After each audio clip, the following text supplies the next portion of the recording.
කවුද යකෝ මරුණු මිනිස්සු බය කරන්නේ? නිකන් කුජීද වැඩ කරන්න එපා. උඹලා සාර ධර්ම ගුණ ධර්ම එහෙම දන්නේ නැද්ද? ඉස්කෝලේ දහම් පාසල් එහෙම ගිහින් නැද්ද? මහසෝලවද්ද? මේවා ජීවත් වෙලා ඉන්න මිනිසුන්ගේ වැඩ. ආයේ බය කරොත් එහෙම වීඩියෝ කරලා Facebook දානවා. දැනගනින්න. ඒක නෙමෙයි. උඹ දවසකින් මිනිහක් එහෙම ආවේ නෑ නේද? අපි ඉක්මනින් මැරුණට එහෙම ලේසියෙන් මැරෙන්නේ නැහැ. ඊයේ මැච් එක මොකද වුනේ බං? දිනුවද පෙරදුනාද? ඊයේත් පැරදි. උඹ කොහමද දන්නේ? මං ඊයේ හවස කම්මැලි හින්දා හන්දියේ කඩේ පැත්තේ ගියා. කඩේ ටීවී එකෙන් බැලුවේ ජෝන් සීයයි සිරිසේන සීයයි ලයිසාච්චි එහෙම බෙහෙත් ගන්න ඇවිත් හිටියා. උන්දලා තාම ජීවත් වෙනවා බං. අපේව තමයි මාරයා ඉක්මනින් අරන් ආවේ. එහෙනම් දෙන්න තුන්දෙනා ළඟදිම එයි මේ පැත්තේ. ඒයි සභාපති එනවා එනවා සභාපතියා එනවා අමරබන්දු රූපසිංහ එනවා මල්මිනි සංගමයේ සභාපති එනවා නැගිටපල්ලා සභාපති එනවා අමරබන්දු රූපසිංහ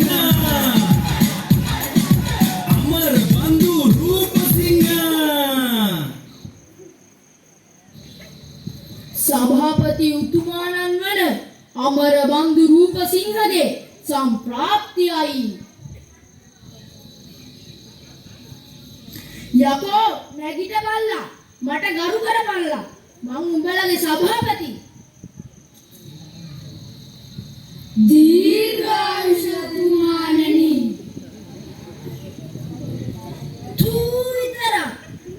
යකෝ දීර්ඝායුෂ කියන්නේ අපි ජීවත් වෙනවද? මැරිලා ඉන්නේ. සමාදානේ සැතපේවා. කොයකෝ අර වලේ හිටපු එක උතුමාණෙනි එයා ගෙදර ගියා අවුරුද්දේ පින්කමට.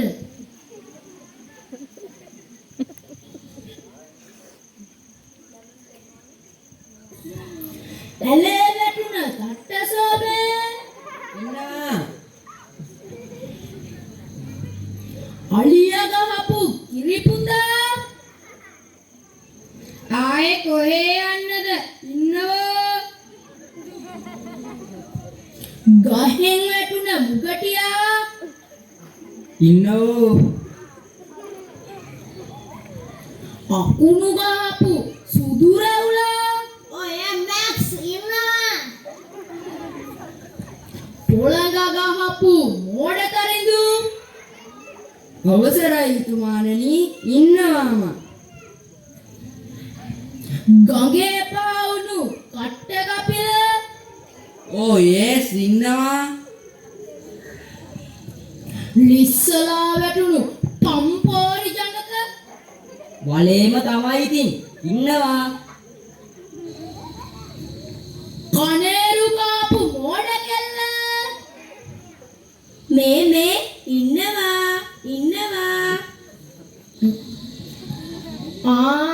දැක්කේ නෑ වල ඇතුළට වෙලා සද්ද නැතුව හිටියා නේද මේ හරි හොඳයි නේද ඊළඟ නම කිව්වනම් අර ඩයස්ගේ නංගි ප්‍රසන් මොකද්ද බං ඒ කිව්වේ ඉංග්‍රීසියෙන් කිව්වේ මේ සිංහලෙන් කියපන් ඉන්නවා.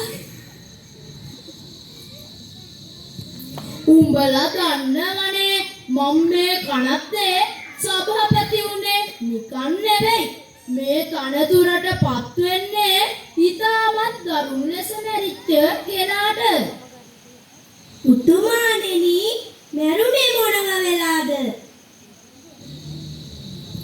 මේ මගේ බෙල්ලයි අත් දෙකයි කකුල් දෙකයි කපලා දැම්මනේ එහෙනම් මස් කපන කෙනෙකුට තමයි යහු වෙලා තියෙන්නේ. ඔව් මතක් කරනකොටත් බය හිතෙනවා හොරකමේ ගිහිල්ලයි සිද්ධ වුනේ මේ කොහොමද කට්ටියගේ සැපදුක් ගින්න ගන්නේ එහෙම අති විශිෂ්ටයි සර් උඹලා මට හොරෙන් ලෙමන් පොප් කෑවද ඉතින්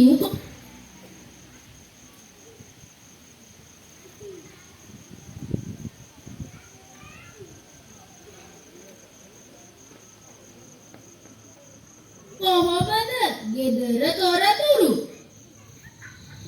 හොඳයි මට පින් දුන්නා ඒත් දැන් මං ගැන කාටවත් දුකක් නැහැ මතකයක් නැහැ උන්ගේ ලෝකවල හැමෝම කාලා බිලා වුණෝදෙන් ගියා අන්න බලපල්ලා ජීවත් වෙලා ඉන්නකොට හිටියාගේ නෙවෙයි මැරුණාම අපිව අමතක වෙනවා බලාපල්ලා මැරුණු ගමන් අපිව කනත්තට ගෙනත් දාපුවාම කවුද අපේ තනි රකින්න ඉන්නේ ගෙදර පවුල කෙනෙක්වත් ඉන්නවද ජීවත් වෙලා ඉන්නකොට කොයිතරම් පිරිසක් අපි වටේ ඉන්නවද ඒවා තේරුම් ගන්න මැරෙන්න ඕනේ මේ හැමෝම අහගන්න ඕන අද හවසට මිනිහක් ගේනවා අපෝ මගලක නම් බෑ අපෝ මන් නම් බෑ මට බෑ මම කිව්වේ මටත් බෑ. මගේ ගලක් පොඩි. යකෝ අපි මැරිලා ඉන්නේ ඔය තණ්හාව අයින් කරගනින්න ජීවත් වෙලා ඉන්න මිනිස්සු වගේනේ උඹලා අපි හැමදේම අත්හල්ලා මේ කනත්තට ආවේ මේ අද එන්නේ තරුණ ලස්සන සුදු රංගි බබේ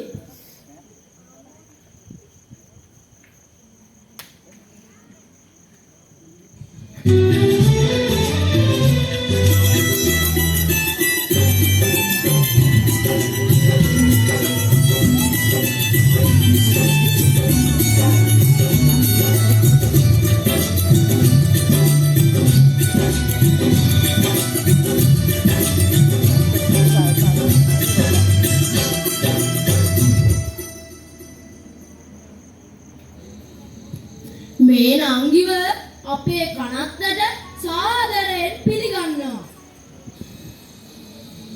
මේ හැඩට වැඩට බෝනික්කි වගේ හිටියට කමක් නෑ. මේ පිරිමි ටික එහෙම නරක කරන්නේ. අනික උදෙන්ම නැගිටලා අතුපතු ගාලා තේම හදන්නත් ඕන. අපිත් ආපු මුල් දවස්වල එහෙම තමයි. හා ආපු ගමන් රණ්ඩුව මනුස්ස ලෝකයේ වගේමයි. අමනුෂ්‍ය ලෝකයේවත් ඉරිසියාවක් නැතුව ඉඳපල්ලා. මේ ගෑනුන්ට කොතන ගියත් සමගියෙන් ඉන්න බෑනේ. අනේද කියන්නේ ලොක්කා දාපම් පහක්. යකෝ මං සභාපති.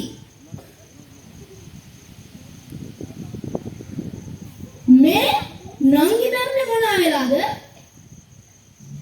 මේ උඩින් ඔහොම ගිහිල්ලා. අන්න බලාපල්ලා අපට කොයිතරම් ආඩම්බරයක්ද. හෙලිකොප්ටර් එකක් පැදපු නංගියේ අපේ කනත් එක්ක ඉන්නවා කියපුවාම හෙලිකොප්ටරේ නෙමේ පැද්දේ ස්කූටියක්. ඈ නංගි උඹ පාරේ නෙවෙයිද ගියේ එතකොට? පාරේ වාහන වැඩි. ඒකයි උඩින් පන්නලා යන්න හිතුවේ. ඈ බං මේ ස්කූටිය වහාම තහනම් කළ යුතුයි. අනේද කියන්නේ. පිරිමින්ගේ පැහැදිලි ඉරිසියාව නේද අක්කේ? ඔය ස්කූටිය හින්දා පිරිමි සෑහෙන්න බයෙන් පාර යන්නේ. පව් අහිංසක පිරිමි. මේ ගෑනුන්ට ස්කූටිය හදපෙකෙන් වෙන්නේ කනත් ගෑනු පිරෙන එකයි. සහතික ඇත්ත. මසුරන් කතාව. හරි අද මේ සුදු නංගි ආපු එකේ අපි පුංචිවට වාගේ පාටියක් දාමු. උතුමානේ මන් දෙන්න හොඳ නම්බර් එකක්.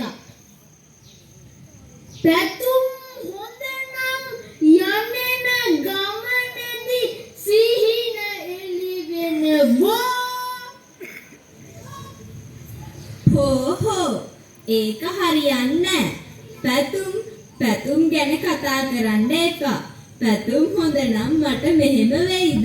මං දාලා ගිහින් එයා ක්‍රිකට් ගහනවා. හරේ මන් දෙන්නම් ලස්සන එකක්. රුවන් තාරකා නුවන් පායලා. මේ ඒක මෙතනට හරියන්නේ. රුවනුයි තාරුකයි අතර යම් දෙයක් තිබ්බා. ඒකට නුවන් විරුද්ධ වුණා තමයි. එහෙම වුණා කියලා එක දේවල් අපි කියන්න ඕන නෑනේ. අනුන්ගේ දේවල් හොය ඕවා කියන්නේ ජීවත් වෙලා ඉන්න මිනිස්සු. අපි දැන් මැරිලානේ.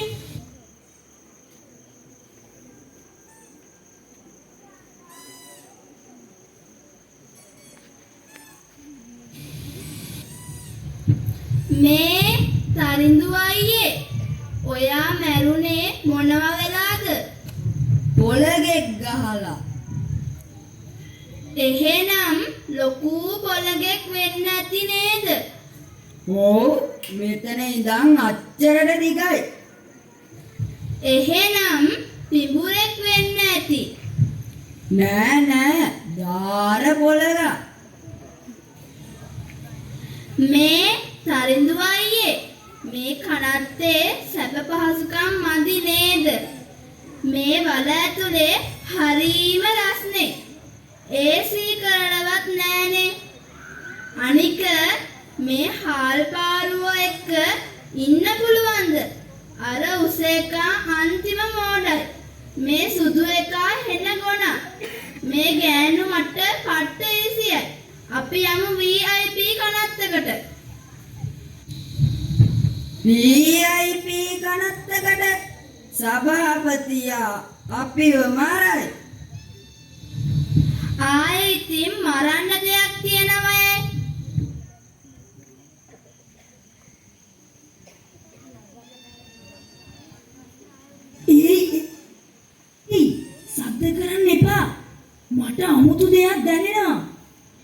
අපේ බුසා මේ පැත්තේ එනවා වගේ. ඔහු පාත් යල්ලා.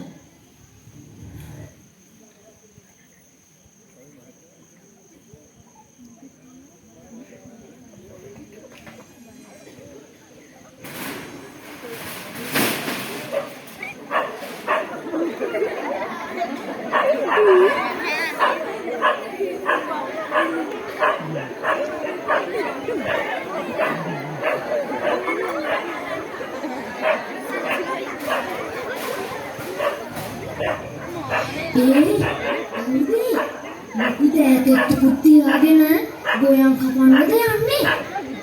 මේ ලාම්පුවක් අතේ තියෙන්නේ ටෝච් එකක් ගන්නවත් එයාට සල්ලි නැද්ද? කට ඔය තමයි මාරයා. ඔබ බය වෙලාද ඉන්නේ? ඔව්. ඉස්සර වෙලා මට හෙන ලොකු චූබරක් තිබ්බා. ඒකත් නැති වෙලා ගියා කියහන්කෝ. අයියේ ඔය මාරයා එක්ක ෂේප් එකේ කතා බහ කරලා ආයෙත් පණ අරගෙන තව අවුරුදු 10ක් 15ක් ජීවත් වෙන්න පොඩි ලයින් එකක් ගහගන්න පුළුවන් වෙයිද? මේ ගෑනු මැරිලත් අලු ගුත්ලේලු අදහස්මයි කියන්නේ. හිටපල්ලකෝ සුදු නංගි ආපු එකේ මාරයා කැමති වුණත් ඩාන්සින් එකකුත් කරන්න පුළුවන්.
උඹලා දන්නවද ඇත්තටම මිනිස්සු නිදහස් වෙන්නේ මැරුණාම? ජීවත් වෙලා ඉන්න මිනිස්සුන්ගේ මැරිච්ච මිනිස්සුන්ගේ වෙනස මොකද්ද? එයාලගේ හදවත ගැහෙනවා. අපේ හදවත නැවතිලා. ජීවත් වෙලා ඉන්නකොට රස්සා කරනවා, සල්ලි හොයනවා, උදේ වෙනවා රැ වෙනවා. දන්නේම නැතිව අපි මරණයට ලං වෙනවා.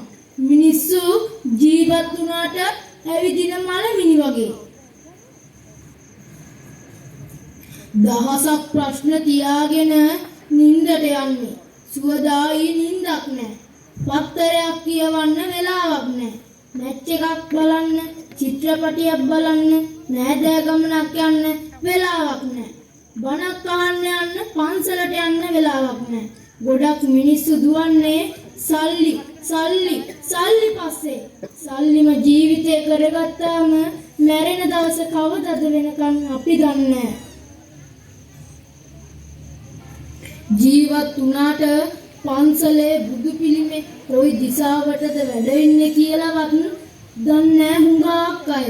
පොයකට පන්සලට ඇවිත් මලක් පහනක් පූජා කරන්න, පූජාවකට සම්බන්ධ වෙන්න තරම් මිනිස්සු අවාසනාවන්තයි.